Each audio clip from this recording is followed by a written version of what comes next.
যে সনাতন ধর্মস্থা শ্রদ্ধা প্রেম সমন্বিতা মূর্তি পূজাং ন কুর্বন্তি মূর্তৌ তু প্রভু পূজনম। Hello friends, welcome to my channel Vaidik Planet. কেমন আছেন সবাই? আশা করছি খুব ভালো আছেন, সুস্থ আছেন, শান্তিতে আছেন। বন্ধুরা, আমার এই চ্যানেলে সহজ বাংলা ভাষায় বিভিন্ন প্রকার হিন্দু শাস্ত্র যেমন বেদ, উপনিষদ, পুরাণ, রামায়ণ, মহাভারত, গীতা ইত্যাদি বিভিন্ন প্রকার ধর্মগ্রন্থ নিয়ে আলোচনা করা হয়। আপনারা যারা এই শাস্ত্রগুলি সম্বন্ধে জানতে ইচ্ছুক কিন্তু পড়ার জন্য সময় পান না, তারা এই চ্যানেলের ভিডিওগুলি দেখতে পারেন। তো বন্ধুরা, আমরা সনাতন ধর্মের মানুষরা যে মূর্তি পূজা করি সেই সম্বন্ধে গীতাতে কি বলা আছে তা নিয়ে আমরা আলোচনা করব। তো আসুন আলোচনা শুরু করা যাক। আমাদের সনাতন বৈদিক সিদ্ধান্তে ভক্তগণ মূর্তি পূজা করেন না, তারা পরমাত্মারই পূজা করেন। বিশেষত্ব হলো এই যে পরমাত্মা ব্যাপ্তিস্বরূপ, তাকে বিশেষভাবে অনুধান করার জন্যই মূর্তি করা। ওই মূর্তির মধ্যেই ধ্যান এবং চিন্তন সহজ সাধ্য হয়। যদি মূর্তিরই পূজা করা হতো তাহলে পূজকের ভেতর সেই পাথরের মূর্তি সম্পর্কে এরূপ ভাব হতো না। তুমি কোনো একটি পর্বত হতে এসেছো, কোনো এক ব্যক্তি তোমায় তৈরি করেছে, কোনো এক ব্যক্তি দ্বারা তুমি এখানে আনিত। অতএব হে প্রস্তরদেব, তুমি আমার কল্যাণ করো। কিন্তু এমন তো কেউ বলে না। তাহলে মূর্তি পূজা কিভাবে হলো? ভক্তেরা মূর্তির পূজা করেন না, তারা মূর্তিতে ভগবানেরই পূজা করেন, অর্থাৎ মূর্তিভাব দূর করে ভগবৎভাবে পূজা করেন। এইভাবে মূর্তিতে ভগবানের পূজা করলে সর্বত্রই ভগবানের অনুভব হয়। ভগবৎ পূজায় ভগবানের প্রতি ভক্তিভাবের প্রথম সঞ্চার হয়। পরে ভক্ত সিদ্ধ হয়ে গেলেও তার ভগবানের পূজা চলতেই থাকে।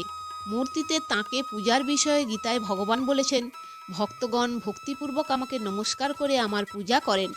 যে ভক্ত শ্রদ্ধা এবং অনুরাগপূর্বক পত্রপুষ্প, ফল, জল ইত্যাদি আমাকে অর্পণ করেন, তাদের দেয়া উপাচার আমি গ্রহণ করে থাকি।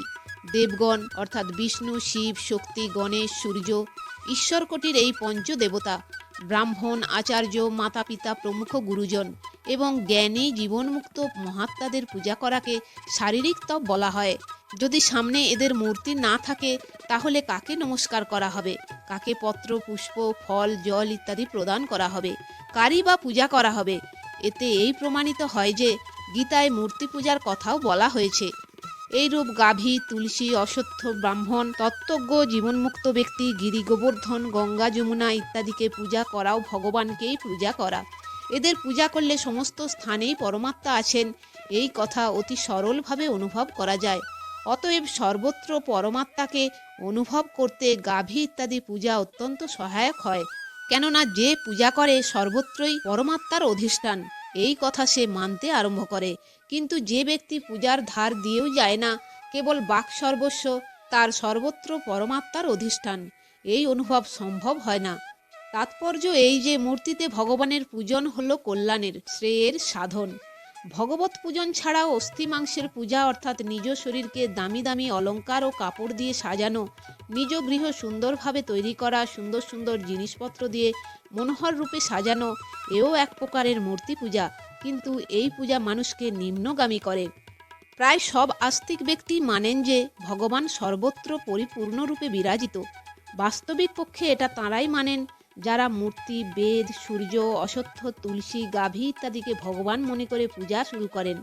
কারণ যারা ওই সব বস্তু এবং প্রাণীতে ভগবান আছেন বলে মনে করেন, তারা সত্যই সকল বস্তু এবং সকল প্রাণীতে ভগবানের উপস্থিতি রয়েছে বলে মেনে নেবেন। যারা মনে করেন কেবল মূর্তিতেই ভগবান আছেন, তাদের প্রকৃত ভক্ত বলা হয়, কেননা তারা একটি নির্দিষ্ট স্থানে ভগবানের পূজা শুরু করেন। অতএব তাঁরা ভগবানের মুখোমুখি হয়েছেন। কিন্তু যিনি ভগবান সর্বত্র আছেন এই রূপ বলেন, অথচ তার মধ্যে কোনো কিছুর প্রতি ভালোবাসার ভাব, পূজার ভাব, শ্রেষ্ঠত্বের ভাব কিছুমাত্র নেই, তাকে ভক্ত বলা যাবে না। কেননা তিনি শুধু কথার কথা বলেন যে ভগবান সর্বত্র আছেন, সত্যিই তা তিনি মানেন না। অতএব এই ব্যক্তি ভগবানের সম্মুখীন হননি। মূর্তিতে ভগবানের পূজা শ্রদ্ধার বিষয়, তর্কের নয়। যার শ্রদ্ধা আছে তার কাছে ভগবানের মহত্ব প্রকটিত হয়। তাঁর করা পূজাও ভগবান গ্রহণ করেন, তার হাত থেকে খাবারও গ্রহণ করেন। যেমন ভক্তিমতী করমার কাছ থেকে ভগবান খিচুড়ি খেয়েছিলেন, ধন্যা ভক্তের কাছ থেকে পরোটা খেয়েছিলেন, ভক্তিমতী মীরার হাত থেকে দুধ খেয়েছিলেন ইত্যাদি। এর বিশেষত্ব এই যে শ্রদ্ধা ও ভক্তি দ্বারা ভগবান মূর্তির মধ্যে জীবন্ত রূপ পরিগ্রহ করেন। ভক্তেরা ভগবানকে যে ভোগ অর্পণ করেন তা যে ভগবান গ্রহণ করেন তার প্রমাণ কি? ভগবানের রাজত্বে বস্তুর প্রাধান্য নেই, আছে ভাবের প্রাধান্য। ভাবের জন্যই ভগবান ভক্ত অর্পিত বস্তু এবং পূজাদি ক্রিয়াকর্ম স্বীকার করেন। ভক্তের যদি ভাব হয় ভগবানকে খাওয়াবার, তখন ভগবানেরও খিদে পায় এবং তিনি প্রকট হয়ে ভোজন করেন। ভক্তের ভাবে বা ভালোবাসাতে ভগবান যে বস্তু গ্রহণ করেন সে বস্তু আর বিনাশশীল থাকে না, তা দিব্য বা চিন্ময় হয়ে যায়। যদি এইরূপ ভাব নাও হয়, কিছু কম হয়, তাহলেও ভক্ত ভোগ অর্পণ করলেই ভগবান সন্তুষ্ট হন। ভগবানের সন্তুষ্টি বিধানের জন্য বস্তু বা ক্রিয়ার প্রাধান্য নেই, আছে শুধু ভগবানেরই প্রাধান্য। এক মন্দিরে একজন পূজারী ছিলেন। তার ইষ্ট ছিলেন গোপাল। তিনি রোজ ছোট করে লাড্ডু বানাতেন এবং রাত্রে যখন গোপালকে শয়ন করাতেন মাথার কাছে লাড্ডু রেখে দিতেন, কারণ বালকের রাত্রে ক্ষুধা পেয়ে যায়। একদিন পূজারী লাড্ডু রাখতে ভুলে যান। তখন গোপাল পূজারীকে স্বপ্নে দেখা দেন এবং বলেন তার খিদে পেয়েছে। এইরূপ আরেকটি ঘটনা আছে। এক সাধু ছিলেন। ইনি প্রতি বছর দেয়ালির পর ঠান্ডার সময় ভগবানকে কাজু, বাদাম, পেস্তা, আখরোট ইত্যাদি ভোগ দিতেন। পরে কাজু, বাদাম ইত্যাদির দাম খুব বেড়ে যাওয়ায় তিনি চীনাবাদাম দিয়ে ভোগ দিতে শুরু করলেন। একদিন রাত্রে ভগবান স্বপ্নে জিজ্ঞাসা করলেন, কিরে, তুই আমাকে শুধু চীনাবাদামই খাওয়াবি? সেই দিনের পর থেকে তিনি পুনরায় ভগবানকে কাজু ইত্যাদি দিয়ে ভোগ দিতে আরম্ভ করলেন। প্রথমে তার মনে কিছুটা দ্বিধা ছিল যে কি জানি ভগবান ভোগ গ্রহণ করেন কিনা। যখন ভগবান স্বপ্নে এইভাবে বললেন, তখন তার দ্বিধা দূর হলো। এর তাৎপর্য এই যে কেউ ভগবানকে আদর করে ভোগ দিলে তাঁরও ক্ষুধা পায় এবং তিনি তা গ্রহণ করেন। এক সাধু ছিলেন। তার আহার অত্যন্ত বেশি ছিল। একবার তার দেহ রোগগ্রস্ত হয়। কোনো এক ব্যক্তি তাকে পরামর্শ দেয় যে, মহারাজ, আপনি গরুর দুধ খান এবং বাছুরটি দুধ খাওয়ার পর যেটুকু বাঁচবে মাত্র সেটুকুই খাবেন। তিনি সেই মতো করতে লাগলেন। গোবৎস পেট ভরে মায়ের দুধ খাওয়ার পর তিনি গরুর দুধ দোয়াতেন। তাতে মাত্র 1 পো বা 1.5 পো দুধ পেতেন, কিন্তু তাতেই তার পেট ভরে যেত। কিছুদিনের মধ্যে তার অসুখ সেরে গেল এবং তিনি সুস্থ হলেন। যদি ন্যায়সঙ্গত বস্তুতে এত শক্তি থাকে যে অল্প মাত্রায় গ্রহণ করলেও তৃপ্তি হয় এবং অসুখ সেরে যায়, তাহলে যে বস্তু ভাবপূর্বক দেয়া হয় তার সম্বন্ধে কিছু বলার অপেক্ষা রাখে না। সকলেই অনুভব করে থাকেন যে কেউ যদি ভাব দ্বারা বা অনুরাগ সহকারে ভোজন করায়, তাহলে সেই আহারে সুস্বাদ পাওয়া যায় এবং সেই আহার দ্বারা বৃত্তি সকলও ভালো থাকে। শুধু মানুষের ওপর নয়, পশুদের ওপরেও এর প্রভাব পড়ে। যেমন যে গোবৎসের মা গাভীটি মারা যায়, লোকে তাকে অন্য গাভীর দুধ খাওয়ায়। তাতে সেই বাছুরটি বেঁচে যায় ঠিকই, কিন্তু তেমন হৃষ্টপুষ্ট হয় না। কিন্তু যদি সেই গোবৎসটি তার নিজের মায়ের দুধ খেত, তাহলে অল্প খেলেও সে হৃষ্টপুষ্ট হতো, কেননা তার মা তাকে দুধ খাওয়াবার সময় আদর করত, গা চেটে দিত। সেই ভালোবাসাতেই সে পুষ্ট হতো। যদি মানুষ বা পশুর ওপরে ভাবের প্রভাব পড়ে, তাহলে অন্তর্যামী ভগবানের ওপরেও যে ভাবের প্রভাব পড়বে তাতে আর বলার কি আছে। বিদুরের স্ত্রীর এইরূপ ভাব ছিল বলেই ভগবান তাঁর হাত থেকে কলার খোসা পর্যন্ত খেয়েছিলেন। গোপিনীদের এই ভাব ছিল বলেই ভগবান তাদের হাত থেকে কেড়ে দই মাখন খেয়েছিলেন। হে কমলোদ্ভব, আমার সামনে অর্পিত ভোগসমূহ আমি নেত্র দ্বারা গ্রহণ করি, কিন্তু তার স্বাদ আমি ভক্তদের জিহা দ্বারাই গ্রহণ করি। ভাবপূর্বক অর্পিত ভোগদ্রব্য ভগবান কখনো দৃষ্টি দ্বারা, কখনো স্পর্শ দ্বারা, আবার কখনো স্বয়ং কিছুটা গ্রহণ করেন। হামাগুড়ি দেয়া শিশু কোনো বস্তু নিয়ে তার বাবাকে দিলে যেমন তিনি খুব খুশি হন এবং অনেক উঁচুতে হাত দেখিয়ে বলেন, বাছা, তুইও এত বড় হ, অর্থাৎ আমার থেকেও বড় হয়ে ওঠ। কেন? বস্তুটি কি অলভ্য ছিল যে শিশুটি সেটি দেয়ায় তার বাবা বিশেষ কিছু পেলেন? না, তা নয়। কেবল শিশুর দেবার ভাবটি দেখে বাবা প্রসন্ন হলেন। এইরূপ ভগবানেরও কোনো জিনিসের অভাব নেই, অথবা তার কোনো কিছুর প্রাপ্তিরও ইচ্ছা নেই। কেবল ভক্তের দেবার ভাবটির জন্যই তিনি প্রসন্ন হন। কিন্তু যারা লোক দেখানোর জন্য বা লোক ঠকানোর জন্য মন্দির সাজায়, ভগবানের বিগ্রহ সাজায়, ভালো ভালো জিনিস দিয়ে ভোগ অর্পণ করে, তাদের নৈবেদ্য ভগবান গ্রহণ করেন না। কেননা তা ভগবানের প্রকৃত পূজা নয়, সেটি আসলে ব্যক্তিগত স্বার্থের ও অর্থেরই পূজা।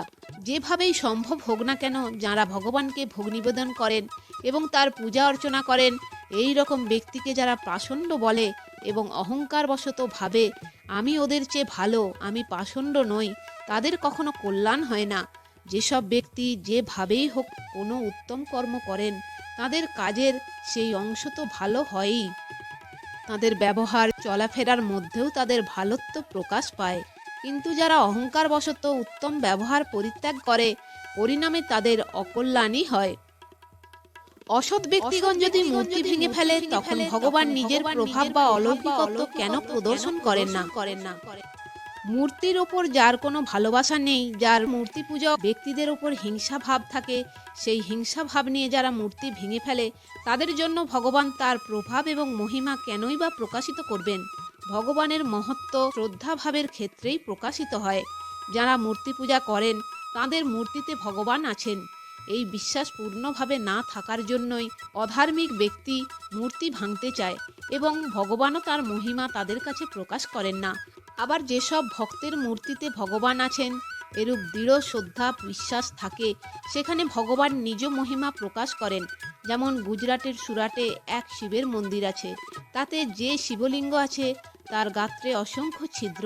তার কারণ, যখন অন্য ধর্মের কিছু মানুষ সেই শিবলিঙ্গটি ভাঙতে এসেছিল, তখন সেই শিবলিঙ্গ থেকে অসংখ্য বড় বড় ভ্রমর বেরিয়েছিল এবং তা দুর্বৃত্তদের তাড়িয়ে দিয়েছিল। যে ছাত্র পরীক্ষায় পাশ করতে চায়, সেই পরীক্ষককে সম্ভ্রম জানায়, তার আজ্ঞাবহ হয়, কারণ পরীক্ষক যদি উত্তীর্ণ করান তবে সে উত্তীর্ণ হবে, আর ফেল করালে অনুত্তীর্ণ থেকে যাবে। কিন্তু ভগবানের কোনো পরীক্ষায় উত্তীর্ণ হওয়ার দরকার হয় না, কারণ তাতে তার মহত্ব কিছু বাড়বে না, আবার উত্তীর্ণ না হলেও তার মহত্ব কিছু কমবে না।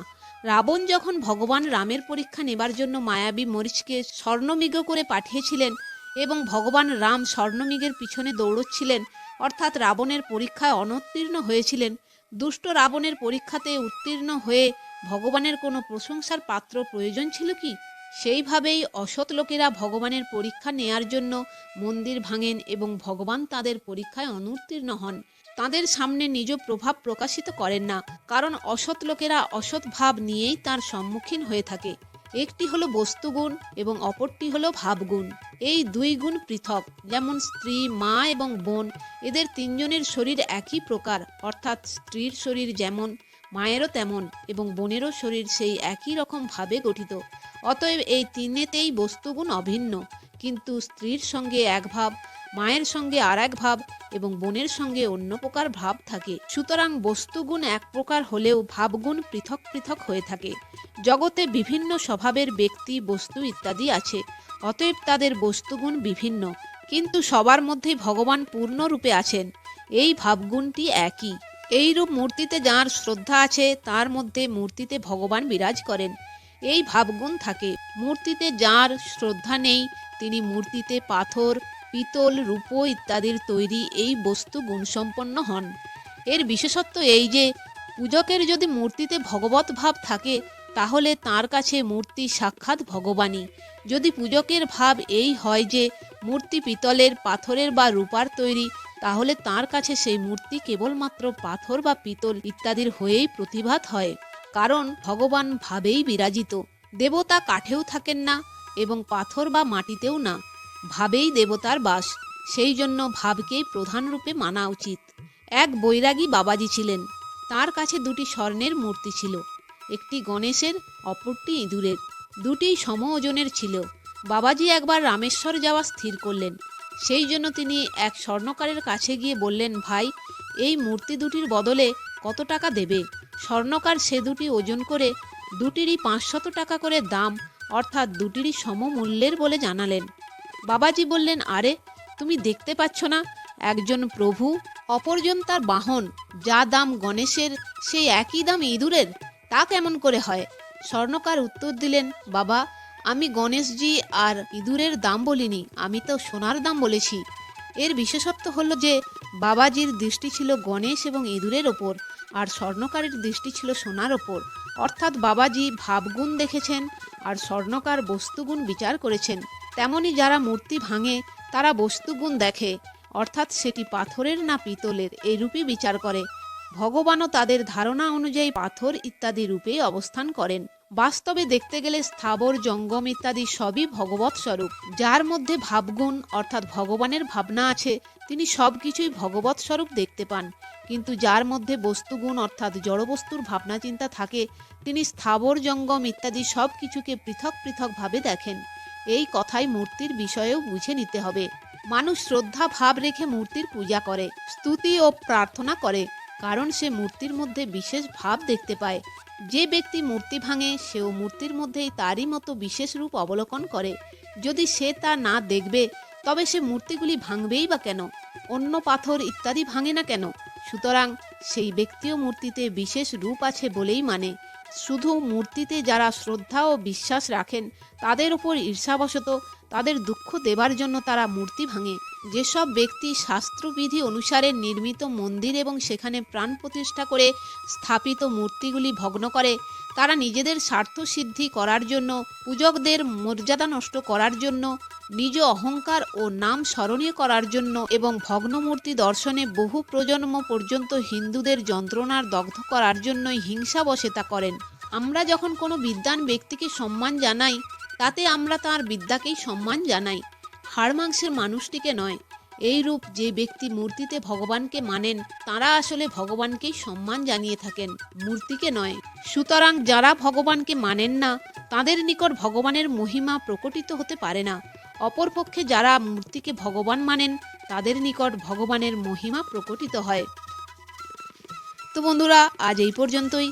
ভিডিওটি যদি ভালো লেগে থাকে তাহলে লাইক, কমেন্ট এবং শেয়ার করে আপনার প্রিয় মানুষদেরও দেখার সুযোগ করে দেবেন এবং এই ধরনের ভিডিও আরও দেখার জন্য চ্যানেলটি সাবস্ক্রাইব করে পাশে থাকা বেল আইকনটি প্রেস করে দেবেন পরবর্তী ভিডিও নোটিফিকেশন পাওয়ার জন্য। সবাই ভালো থাকবেন, সুস্থ থাকবেন, আনন্দে থাকবেন।